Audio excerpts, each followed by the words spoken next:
വിശുദ്ധ അൽഫോൻസാമയുടെ തിരുനാളിനോടനുബന്ധിച്ചുള്ള താമരശ്ശേരി രൂപതയുടെ ഭരണജ്ഞാനം തീർത്ഥാടനം ഭക്തിസാന്ദ്രമായി.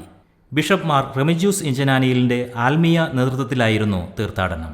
രൂപതയിലെ 40 വൈദികരും 100 സിസ്റ്റർമാരും 1000-ഓളം അൽമായരും തീർത്ഥാടനത്തിൽ പങ്കുചേർന്നു. തിരുനാളിന്റെ 3-ാം ദിനം താമരശ്ശേരി രൂപത വൈദിക ദിനമായാണ് ആചരിച്ചത്. ഭരണജ്ഞാനം തീർത്ഥാടന കേന്ദ്രത്തിൽ നടന്ന ദിവ്യബലിക്ക് ബിഷപ്പ് മാർ റെമിജിയൂസ് ഇഞ്ചനാനിയിൽ മുഖ്യകാർമ്മികത്വം വഹിച്ചു. വികാരി general monsignor Abraham Vayalil, father Milton Mulangassery, father Sunny Kalappurackal, father Joseph Kalarickal എന്നിവർ സഹകാർമ്മികരായി.